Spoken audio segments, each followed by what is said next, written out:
Primeira Reis, capítulo 18, nós vamos ler a partir do verso 41.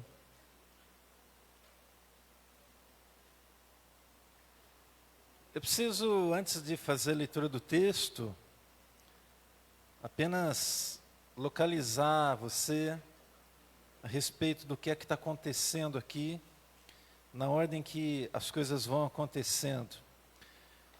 Nós vamos pegar um trechinho da história do profeta Elias nessa noite. E o profeta Elias é aquele que se coloca como um meteoro para arrebentar com toda a condição pecaminosa diante do rei Acabe. Ele, no início da sua história, ele simplesmente aparece e ele procura o rei e diz para o rei que enquanto ele não orasse, não mais choveria sobre a face da terra. E a palavra de Deus nos diz que houve uma grande seca, os animais começaram a morrer, as pessoas começaram a padecer. Naquela época, um falso deus chamado Baal, ele estava sendo adorado pelos filhos de Israel. Nós estamos falando do povo de Deus, as pessoas do povo de Deus estavam adorando um falso deus. A rainha Jezabel, que era a esposa de Acabe, ela era a principal responsável para agora estabelecer a idolatria na nação de Israel. Então ela tem aquele papel de, como esposa do rei, começar a difundir a adoração aos demônios, poderíamos dizer bem assim. Elias toma conhecimento de todas essas situações, lembrando que Baal era conhecido como Deus da fertilidade, e nesse momento agora então a nação que adorava Baal, ela começa a sacrificar a Baal para que aquela situação de falta de água fosse revertida. E não adiantou nada, porque Deus havia dito que não ia chover mais. Então não choveu, até o momento em que Elias desafia os 450 profetas de Baal, que eram sustentados por Jezabel e automaticamente o seu marido, o rei Acabe. A Bíblia conta para nós que Elias subiu contra o rei Acabe, e então ele lança um desafio. Ele diz assim: vocês podem colocar aqui a madeira e nós vamos sacrificar um novilho.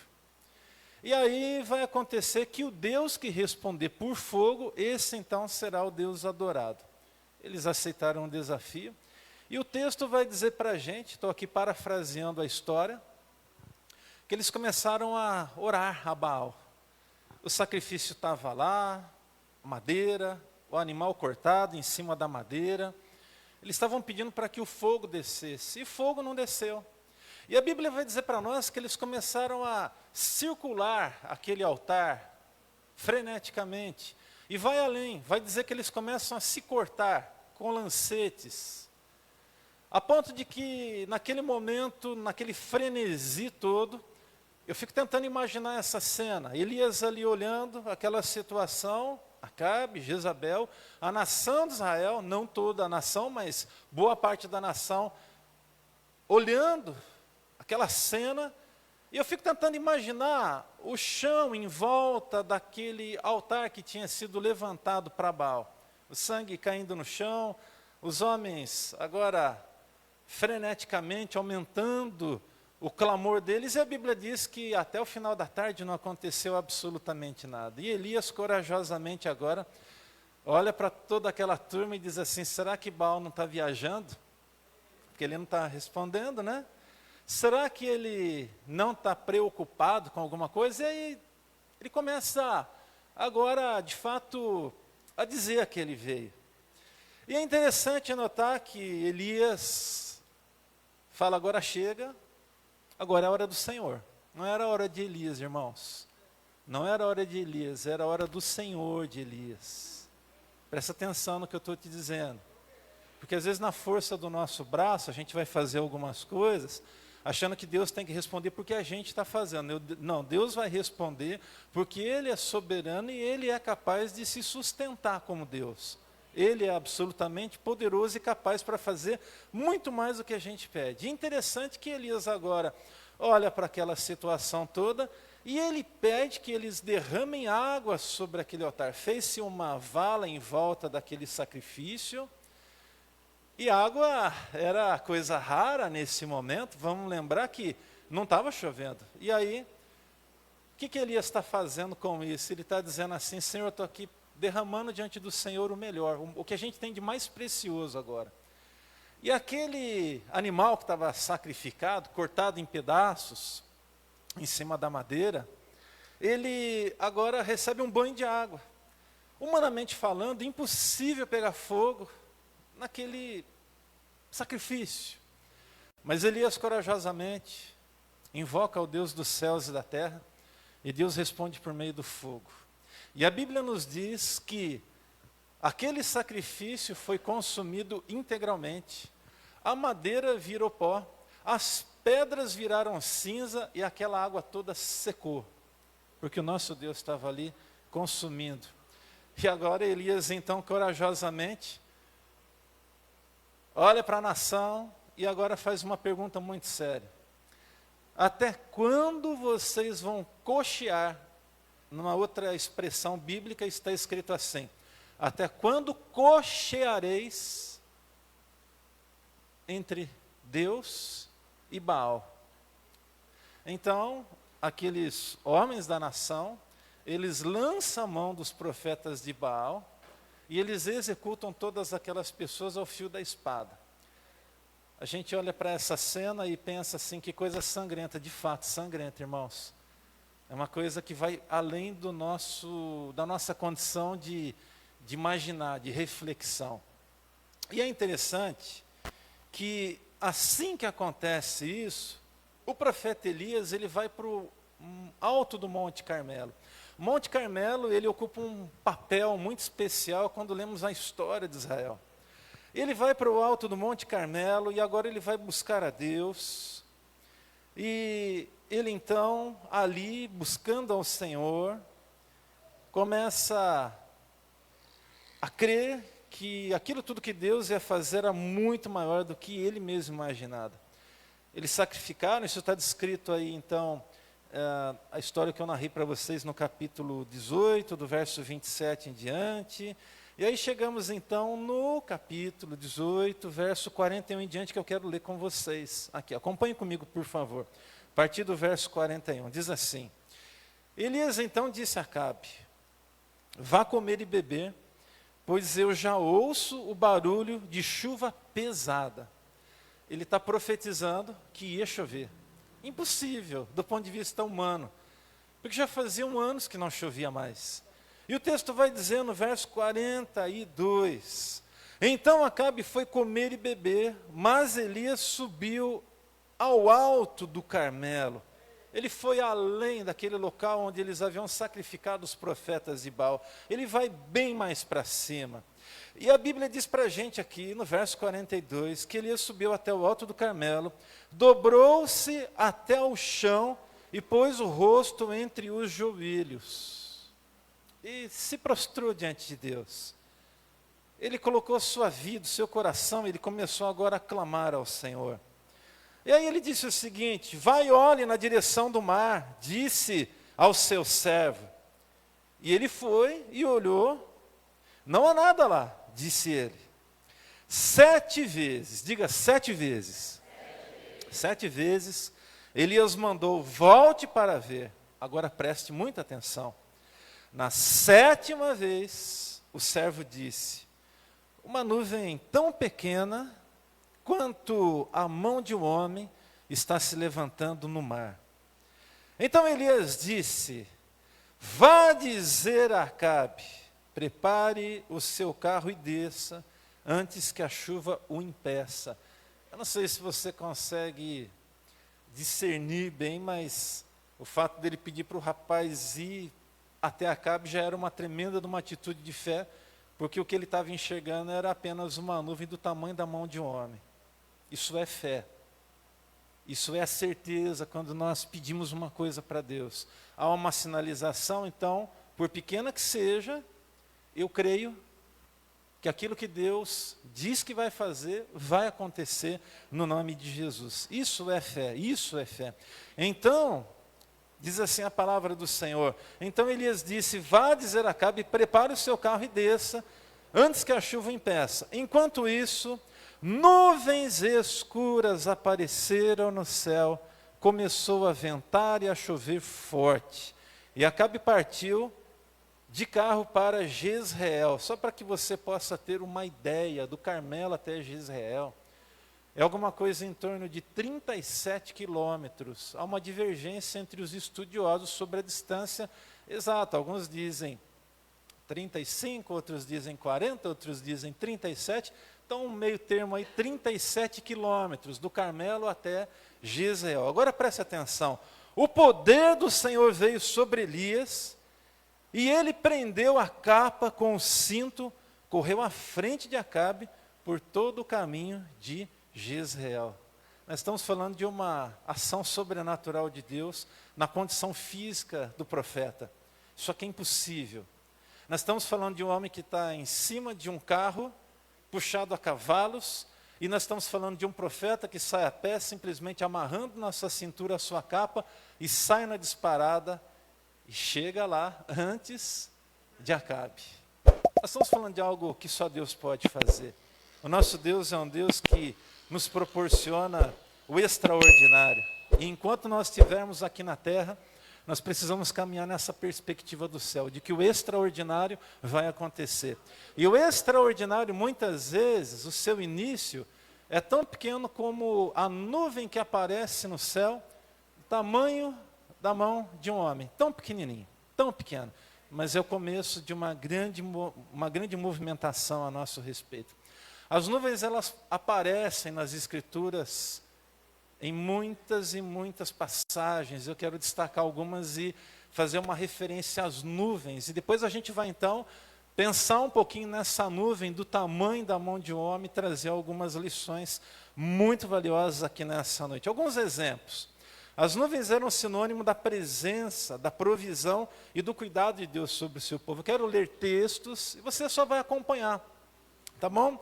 Êxodo capítulo 13, verso 21 diz, durante o dia o Senhor ia diante deles, numa coluna de nuvem, para guiá-los no caminho, e de noite, numa coluna de fogo para iluminá-los. Assim podiam caminhar de dia e de noite. A coluna de nuvem não se afastava do povo de dia, nem a coluna de fogo à noite. Porque, pensa aí, o sol latente, 50, 60 graus, deserto, o povo ia morrer. E o que a Bíblia diz? Que Deus colocava uma nuvem sobre a vida do seu povo para acompanhar, guardando-os do sol durante o dia. Na sequência, Êxodo capítulo 14, verso 19, a seguir o anjo de Deus que ia à frente dos exércitos de Israel. Nós estamos falando agora da libertação de Israel do Egito.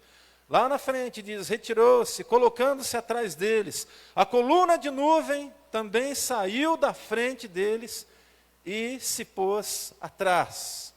Foi em uma nuvem que Deus disse que apareceria sobre a arca. Diz assim Levítico 16, 2. O Senhor disse a Moisés, diga ao seu irmão Arão que não entre em toda hora no lugar santíssimo, através do véu, diante da tampa da arca, para que não morra, pois aparecerei na nuvem acima da tampa. A nuvem, também as nuvens, a nuvem era a forma pela qual Deus ia manifestar os seus sinais a Israel. Números 9, 17 diz, sempre que a nuvem se levantava de cima da tenda, os israelitas partiam no lugar em que a nuvem descia, ali eles acampavam. Ainda mais, na dedicação do templo que Deus colocou no coração de Salomão para ele levantar na presença do Pai, a nuvem encheu o templo. Diz o texto, um pouco mais adiante, os que tocaram cornetas e cantores, e os cantores em uníssono louvaram e agradaram ao Senhor. o som de cornetas, símbolos e outros instrumentos. Levantaram suas vozes em louvor ao Senhor e cantaram. Ele é bom e o seu amor dura para sempre. Preste atenção agora. Então uma nuvem encheu o templo do Senhor, e de forma que os sacerdotes não podiam desempenhar o seu serviço, pois a glória do Senhor encheu o templo. Lá no livro de Provérbios, nós temos um registro interessante. 16:15 diz: alegria do rosto do rei é sinal de vida. Seu favor é como nuvem de chuva na primavera. Ou seja, aquela chuva que traz a prosperidade, que traz a alegria, que traz as coisas boas. Deus, Ele disse que ia dissipar os pecados de Israel como uma nuvem se dissipa. Agora já numa perspectiva mais profética, dizendo, olha, embora vocês sejam rebeldes, embora vocês sejam um povo obstinado, eu vou remover de vocês o pecado de vocês. Ele vai se dissipar como uma nuvem. Isaías capítulo 44, verso 22, diz assim: como se fosse uma nuvem, varri para longe suas ofensas, como se fosse a neblina da manhã, os seus pecados. Volte para mim, pois eu o resgatei. A ira de Deus também, meus queridos, é como uma nuvem que cobre. Lá em Lamentações 2:1 diz: o Senhor cobriu a cidade de Sião com a nuvem da sua ira, lançou por terra o esplendor de Israel, que se levantava para os céus. Não se lembrou do estado dos seus pés no dia da sua ira. Lógico que nós estamos falando de forma figurada aqui, é mais uma perspectiva de que Deus ele estava levantando a sua ira contra Israel por conta da sua rebeldia. E o texto diz que a ira de Deus viria como uma nuvem. Lá em Lamentações 3:44 ainda, diz assim: tu te escondes atrás de uma nuvem para que nenhuma oração chegasse a ti. Olha que esse texto é muito interessante, é como se Deus ficasse atrás das nuvens para que as orações dos homens simplesmente batessem ali e caíssem, não fizessem nenhum efeito na presença do Senhor. A propósito, a gente está falando de uma situação de erro, de pecado, de obstinação, de gente que virou as costas contra Deus, e tinha gente fiel a Deus ainda que clamava pela misericórdia do Senhor. Deus falou através de uma nuvem ainda, observe, Mateus 17:4. São algumas referências só para a gente poder trazer luz àquilo que vamos conversar nessa noite. Então Pedro disse a Jesus, aquele momento da transfiguração, né, do encontro de Jesus com Moisés e Elias, diz assim então Pedro, Mateus 17:4 e 5 diz: então Pedro disse a Jesus, Senhor, é bom estarmos aqui. Se quiseres, eu farei 3 tendas, uma para ti, uma para Moisés e a outra para Elias. Enquanto ele ainda estava falando, uma nuvem resplandecente os envolveu, e dela saiu uma voz que dizia: este é o meu filho amado, em quem me agrado, ouçam-no. Amém?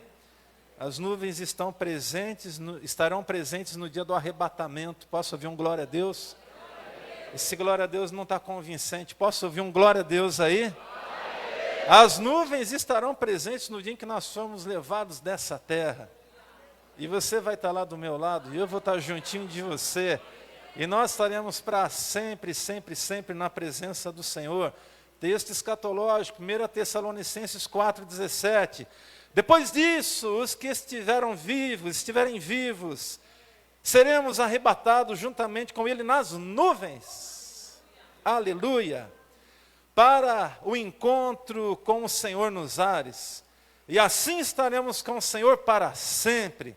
Consolem-se uns aos outros com estas palavras. Glórias a Deus. Pastor, voltando então agora para o nosso texto principal dessa noite, o que é que a gente consegue aprender diante dessas verdades, diante desse texto que nós lemos aqui de 1 Reis 18, algumas lições, eu quero destacar 7 coisas importantes. Primeiro, antes de ver as chuvas em sua vida, você precisa declarar o que você ouve de forma profética. Amém? Gente, antes de ver chuvarada vindo para regar nossa horta, nós precisamos declarar com toda a fé do nosso coração o que nós acreditamos. Então, antes que comece a chover sobre a tua vida, antes que as dificuldades possam se dissipar da sua história, você precisa começar a declarar o que você ouve da parte de Deus de forma muito profética. Aí eu faço uma pergunta muito especial para cada um de nós aqui nessa noite. Nós já ouvimos a voz de Deus ao longo da nossa vida, sim ou não? Outra pergunta, nós temos ouvido a voz de Deus hoje? Deus tem falado aos nossos corações, sim ou não? Sim. Então, diante das declarações que Deus tem feito a nosso respeito, nós precisamos começar a declarar essas coisas que Deus já disse a nosso respeito. Isso não é declaração positivista, pelo amor de Deus, nunca faça isso. Nunca caia nesse erro, nunca caia nesse abismo. Nós estamos falando de atitudes de fé que precisam entrar em consonância com aquilo que já foi dito a nosso respeito. Você é um filho de Deus, Deus te ama, você sabe muito bem disso. Agora o que você precisa fazer é olhar em sua volta, observar as possibilidades, observar as dificuldades, observar os problemas, enxergar de forma clara o cenário, e diante daquilo que Deus já falou ao seu coração, irmão, você precisa se levantar no nome de Jesus. Eu não conheço ninguém aqui que possa dizer para mim que é vencedor. Eu não conheci ninguém ao longo da minha vida que possa dizer eu sou vencedor, sem antes ter se levantado e entrar em sintonia com o céu e em consonância com a voz de Deus, começar a declarar coisas sobre a sua própria vida. Eu não estou falando, gente, de uma prosperidade que tem a ver com a vida material, não é disso que nós estamos falando. Eu estou dizendo que nós precisamos acreditar naquilo que Deus já falou a nosso respeito e que nós precisamos profetizar que essas coisas que Deus já disse a nosso respeito, que Ele já cravou no nosso coração, que elas vão acontecer. Meu irmão, no nome de Jesus, você não foi chamado para caminhar por vistas. Pastor, eu sei que Deus falou, eu sei que Deus disse que vai acontecer, eu sei que meu esposo estará ao meu lado, eu sei que a minha esposa estará ao meu lado, eu sei que eu terei um casamento bem sucedido, eu sei que os meus filhos serão bênçãos, mas eu não estou vendo nada disso agora. É sobre isso que eu estou falando. Você precisa se levantar e começar a clamar o Deus que é o Criador dos céus e da terra e confiar de que antes que a chuva de bênção chegue sobre a tua vida, você precisa se movimentar e começar a declarar de forma profética aquilo que você não está vendo acontecer, mas que com os ouvidos da fé, nós temos duas coisas. Nós precisamos ter olhos espirituais, preste atenção na chave que eu vou colocar na sua mão agora, em nome de Jesus. Nós precisamos ter olhos espirituais, nós precisamos ter ouvidos espirituais e precisamos ter palavras espirituais. Primeiro tem que cair no coração. Caiu no coração, fica firme.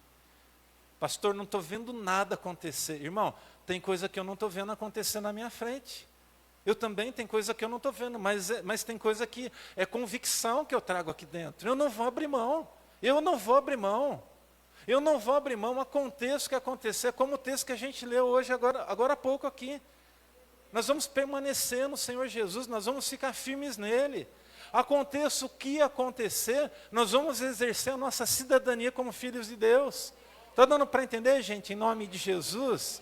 Então, observe, nós estamos falando nessa noite de uma pequena nuvem que traz consigo esperança, ela é profética sobre a nossa vida. Essa é a primeira coisa que eu queria que você guardasse no seu coração. Antes de ver as chuvas em sua vida, você precisa declarar o que você ouve de forma profética. E esse ouvir é um ouvir espiritual. Quem sabe hoje você está ouvindo mais a voz do diabo, dizendo quem você não é. Você, quem sabe, está ouvindo mais a voz das pessoas enredadas por ele, dizendo que as coisas não vão dar certo na sua vida, do que tem dado valor ao que Deus já disse que vai ser, irmão. Ei, no nome de Jesus, abre o seu coração. Abre o seu coração, confia no Senhor. As pessoas podem dizer o que elas quiserem a seu respeito. Elas podem dizer o que elas quiserem a meu respeito. O inimigo pode tentar soprar sobre os nossos corações o que ele quiser, e em nada vai deixar de se cumprir o que Deus já disse sobre nós, em nome de Jesus. Amém? Creia nisso, confia nisso. Ninguém aqui está dizendo que vai ser fácil, gente. Ninguém aqui está dizendo que vai ser fácil, ninguém aqui está dizendo que não vai ter luta, que nós não vamos ter que travar batalhas às vezes. Mas como é que a gente está lutando as nossas guerras, irmãos? Eu acho que é uma boa pergunta para esse momento. Elias vem de uma sequência aí de embates, de dificuldades, mas o que ele faz? Ele vai para o monte, ele vai buscar a presença de Deus. E por que Elias faz isso, irmãos? Porque ele sabe que só em Deus haviam respostas. Só em Deus havia clareza sobre o que haveria de acontecer, só no Senhor. A segunda coisa, a sua declaração de fé precisa te levar a atos de fé em oração. Bota teu joelho no chão, coloca a tua cabeça no meio das tuas pernas e não sai de lá enquanto Deus não falar o seu coração.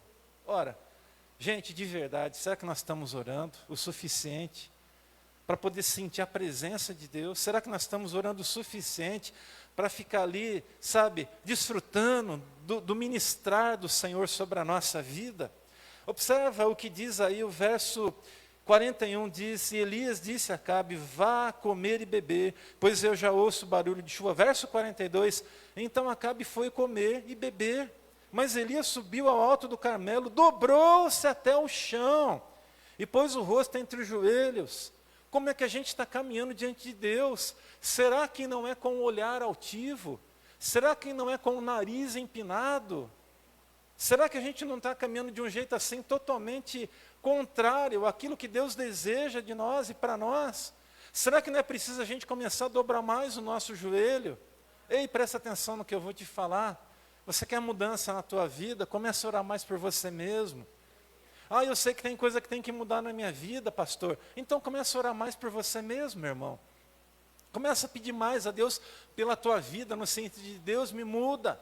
Por que Deus me muda? Porque eu sei que se Deus me mudar, se Deus me transformar, a minha casa vai ser abençoada, a minha esposa vai ser abençoada, os meus filhos serão abençoados.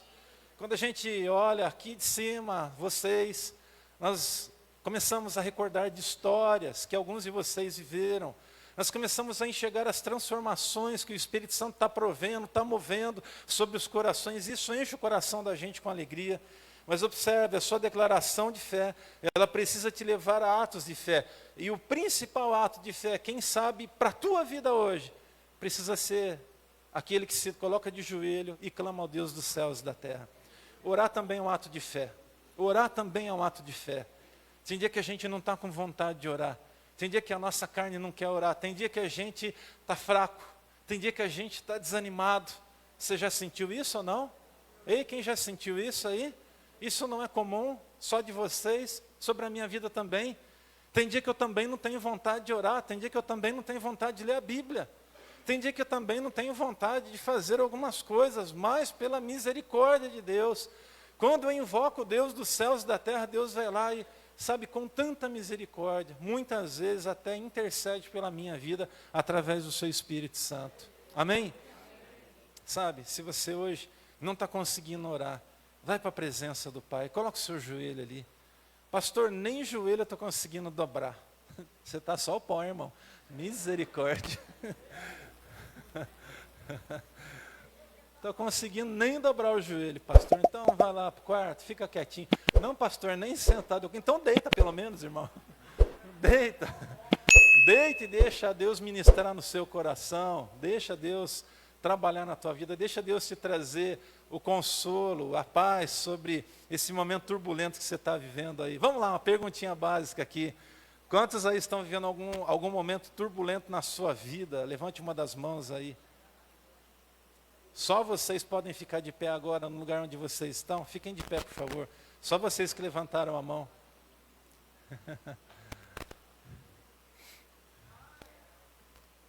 O que a gente vai fazer? O que Elias fez? Nós vamos orar. Nós vamos pedir que Deus venha. Nós vamos pedir que o Senhor estenda a sua mão. E que Deus haja sobre essa situação. Nós vamos colocar nossas vidas diante do Senhor. E vamos pedir, Deus, vem depressa. Irmãos, eu sei que tem gente que está aqui nessa noite, que está precisando assim de um ato soberano, misericordioso de Deus, e um ato assim de extrema compaixão do céu sobre a sua vida. Eu sei que tem gente que está aqui que está em sofrimento, mas eu quero dizer para você nessa noite que o seu sofrimento vai passar. Não é para sempre, em nome de Jesus. Diga assim, você que está de pé, não é para sempre.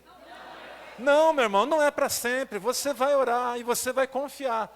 Sabe o que você vai fazer? Você vai simplesmente entregar nas mãos do Senhor. Bem simbólico mesmo, bem simbólico nesse momento. Bem simbólico. Sabe o que eu faço nesse momento? Eu recorro de vocês aqui nos meus braços, as suas dores, os seus sofrimentos. Joga aqui para frente, entrega aqui. Simbolicamente, vem, entrega aqui. Entrega, coloca aqui nos meus braços. Eu não consigo resolver por vocês. Mas sabe o que eu consigo fazer? Junto de vocês, a gente consegue depositar aqui, ó, aos pés da cruz. Porque o nosso Redentor vive e reina e reinará para todos sempre. Levante uma de suas mãos para o céu, em nome de Jesus. E com toda a fé nós vamos levantar um clamor nesse momento. Então, em nome de Jesus, se você está sentado, começa a orar por essas pessoas, em nome de Jesus. Em voz alta, gente. Todo mundo orando em nome de Jesus. Começa a orar. Ore, por favor, ore em voz alta. Ore em voz alta. Quero ouvir a sua voz. Comece a interceder por essas pessoas. Comece a apresentá-los diante do Senhor, em nome de Jesus. E você que está aqui de pé, nesse momento, comece a colocar diante de Deus a sua causa. Ei, você precisa pedir socorro do Senhor. Você precisa pedir que Deus intervenha na sua história. Você precisa que Deus dos altos céus intervenha nessa situação que você está vivendo. Então agora é hora de entregar, é hora de colocar. Pai, está aqui nas tuas mãos. Oh, em nome de Jesus, Senhor, é o teu povo clamando. Nós estamos aqui clamando, Senhor, e nessa noite nós queremos depositar tudo nas tuas mãos, as dores, os sofrimentos, as interrogações. Nós clamamos pela tua misericórdia, nós clamamos pela tua bênção, nós imploramos aqui, Deus dos céus e da terra, vem depressa sobre algumas situações, as situações que são urgentes, que são, ó Deus querido, tão delicadas, tão difíceis, as situações, ó Deus, que são inesperadas que algumas pessoas aqui viveram, as situações, ó Deus, de lutas internas, de dores no coração, de desencontros, de desacertos, há problemas de saúde, há problemas de relacionamento, há lutas, e nós depositamos uma a uma nas tuas mãos, em nome do Senhor Jesus. Recebe, Deus, recebe. A gente não consegue carregar isso, não, Senhor, a gente não consegue. Nós queremos fazer o que a tua palavra nos diz, entregar e confiar. Nós depositamos aqui aos pés da cruz, em nome de Jesus. Tudo isso, em nome de Jesus. Amém, amém e amém. Amém. Ei, olha para mim, continua de pé. Sabe qual que é o som do céu? É o som do aleluia. Então, no nome de Jesus, eu vou contar até 3. E você vai fazer esse lugar estremecer. No nome de Jesus, você vai dar glórias a Deus. Você vai fazer esse lugar estremecer. É o seu grito diante do Senhor, de certeza, de que se você não está conseguindo bradar, Deus do céu vai bradar sobre a tua vida em nome de Jesus. Joel fala disso, diz que o Senhor do alto céu bradará sobre nós. Ele vai bradar sobre a tua vida e o socorro vai vir. Amém? Agora eu acho que não somente aqueles que estão de pé, mas como todos nós podemos dizer aleluia agora. No 3, você vai dizer com toda a sua força, com todo o seu coração, com todo o seu empenho. Não acha que eu estou louco não, mas você vai gritar, dizendo aleluia, aleluia Senhor, tu és santo, santo, santo. Amém? Amém, gente? Amém. Então no 3, vamos lá, 1, 2, 3 e... Aleluia! 1, 2, 3 e... Aleluia! Oh Senhor, ouve a nossa oração, ouve o nosso grito, Senhor, em nome de Jesus. Aleluia! Você vai assentar-se agora na certeza da bênção do Senhor sobre a tua vida.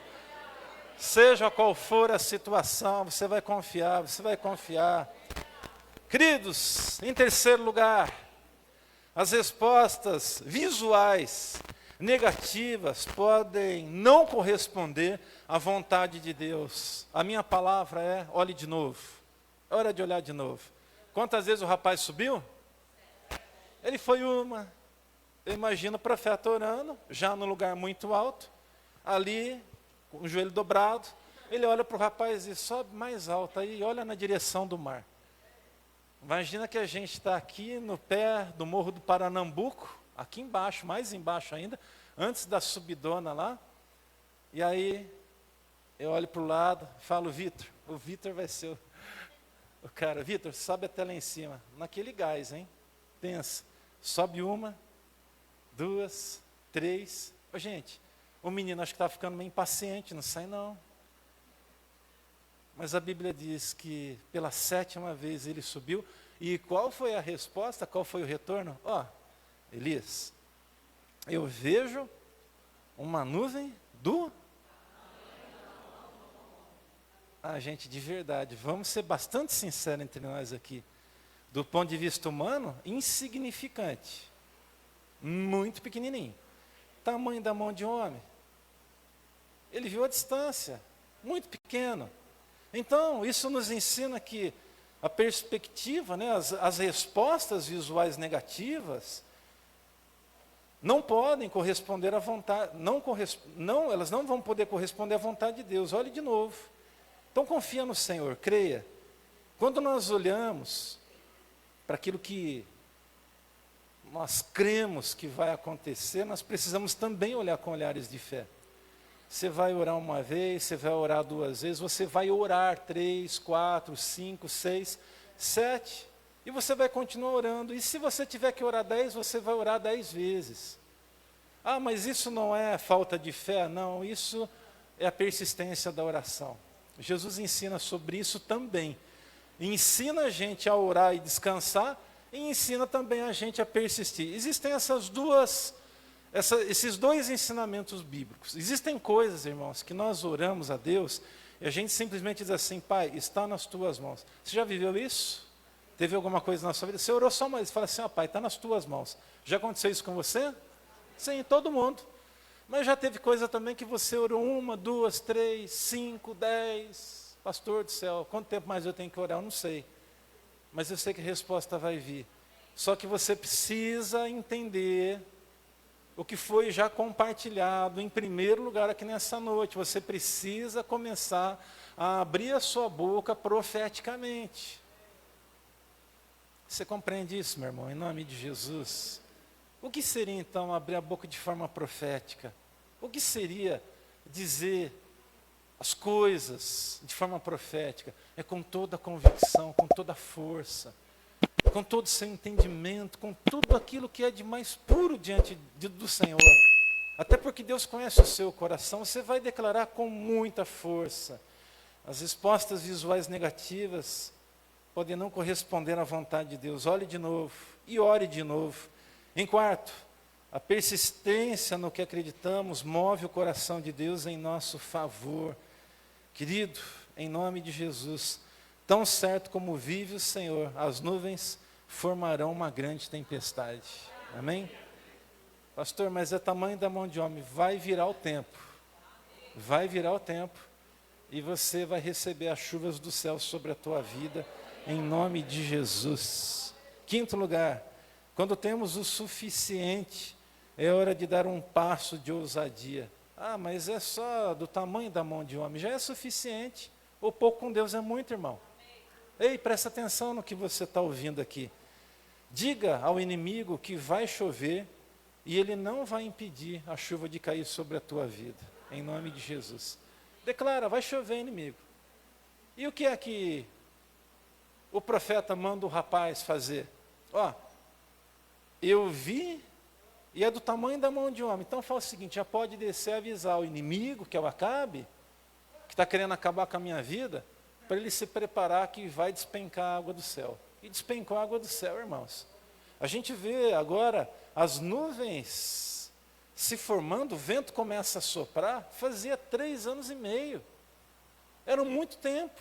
Era uma sequidão absurda. Vamos lá, em sexto lugar, Nuvens escuras nem sempre representam o juízo de Deus. Nesse caso, eram as bênçãos do Senhor. Pastor, então quer dizer que para clarear a coisa tem que ficar preta? Tem. Às vezes vai. E vai chover forte. E vai chover forte. O negócio vai embaçar. O tempo vai fechar, irmão. O tempo vai fechar. O tempo vai fechar. Mas é benção, não fica assustado não, tá bom? Quando a gente vê o tempo virando, né, às vezes, principalmente a gente que mora aqui no litoral, às vezes a gente fica um pouco preocupado, né? Há uns 2 anos atrás, aí a gente estava lá na varanda do nosso apartamento, começou a despencar água, o vento, daqui a pouco já não deu para ficar mais ali. A gente começou a ver telha voando, um negócio assustador, telha despencando, vidro quebrando do lado do vizinho ali, na sacada de baixo, negócio doido. Mas a bênção vem no dia seguinte, o sol brilhou. O sol vai brilhar sobre a sua vida, em nome de Jesus. Vai brilhar. Dieguinho e Nathalie, foi difícil chegar até aqui? Foi difícil chegar até aqui, até o casamento? Foi uma luta, não foi? Foi fácil? Não, mas agora é só alegria. O sol está brilhando. Vocês dois agora, um dando a mão para o outro. Em nome de Jesus. Foi difícil você chegar até aqui? Foi, gente. Que bom. Que bom que não foi, né, para ele. A mãe trazendo, né? Desculpa a brincadeira, irmã. Desculpa a brincadeira, gente. Mas é isso, né? Não foi fácil a gente chegar até aqui. Foi fácil a gente chegar até aqui como igreja? Não, mas o tempo vai ficar escuro, irmãos. Vai formar um temporal daqueles. E daqui a pouco o temporal vai passar e nós vamos recolher as bênçãos do Senhor, em nome de Jesus. Por último, para a gente fechar aqui agora essa palavra, prepare-se, porque nuvens pequenas podem trazer consigo grandes vitórias. Corra e não desista. Corra e não desista. Você vai ter que correr agora para celebrar ainda, quem sabe, uns 37 quilômetros. Mas é com a vitória na mão. E é banhado de chuva, porque a chuva já caiu, no nome de Jesus. Amém? Que Deus abençoe essa palavra na sua vida. Deixa eu só fazer uma última afirmação para a gente orar aqui agora. Preste atenção, olhe para mim, por favor. Olhe na minha direção. Nessa noite, Deus quer virar algumas chaves na vida de algumas pessoas que estão aqui nessa noite. E eu quero afirmadamente dizer para você 2 coisas. Primeiro, você precisa continuar caminhando em confiança e não desistir. Segundo, você precisa começar a discernir os sons que você ouve, aquilo que você fala e aquilo que você enxerga.